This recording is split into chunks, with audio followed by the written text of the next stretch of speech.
Good morning. It is with a heavy heart that I'm here to say farewell. I've had the honor of spending decades in service to our nation. From 3 tours in Iraq and Afghanistan to serving in the Tennessee State Senate and the United States Congress, duty to this nation has defined who I am. But now, it's time for me to begin a new chapter. When I was selected to lead the scout platoon of our infantry battalion as a first lieutenant, I met my new platoon sergeant. He was just promoted to from sergeant first class to first sergeant. He was an outstanding non-commissioned officer. But shortly after, to everyone's dismay, he retired. All he said as he discussed his retirement was, "You'll know, Lieutenant, when it's time." I remembered that story as I left the Army some decades later, and it still rings true today. After 36 years of service to the country, almost all of my adult life, I know it's time. On Friday, July the 4th, a date not selected by accident, I will step down from my role as representative of Tennessee's 7th District and as chairman of the Committee on Homeland Security. Over the last 6 years, I've been asked countless times what it's like being a member of Congress. I can tell you there is no higher honor than standing for the principles of our republic and being a small part of this great experiment in liberty that began nearly 250 years ago. From Fort Campbell, one of the nation's most elite military installations, to Nashville, the home of country music, to Franklin, America's favorite Main Street, to Houston County for a bit of Irish flair and beyond, Tennessee 7 is a diverse and beautiful district.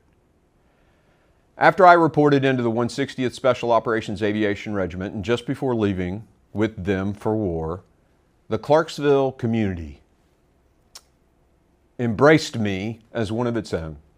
I will always be thankful for the people that helped me transition from a military to civilian life, and for that reason, among many others, Tennessee will forever be home. As a state senator, you trusted me to be your voice in Nashville, and as a congressman, you trusted me to be your voice in Washington. I will always be grateful for the outpouring of love and support from our great state of Tennessee. My goal this Congress was to fight for Tennesseans and to reverse the Biden-Harris administration's border disaster, and I am proud of the progress made. The border security aspects of the reconciliation bill are the strongest in the nation's history, and I am proud of the work of my committee getting that done. I'm also proud of the work the committee did to pass the Secure the Border Act, the strongest border security legislation to ever pass the House, and to hold the previous administration accountable through a historic impeachment that sent a clear message to President Biden: we are a nation of laws. I've said since the beginning of my tenure that I wanted to start with veterans and end with veterans. The very first bill I ever introduced back in 2019 was the Protecting Gold Star Spouses Act to make sure that no spouse or family of a fallen hero would lose access to critical resources. And in one of my final acts in Congress, I introduced my K2 Veterans Total Coverage Act to get veterans who suffered toxic exposure while serving at Camp Stronghold Freedom during the War on Terror the help they need.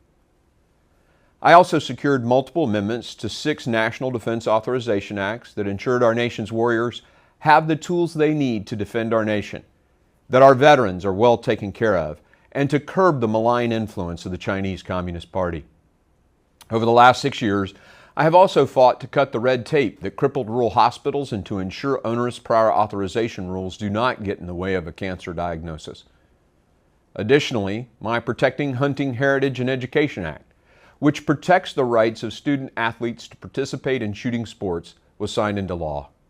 I now go back into the private sector to start my own company.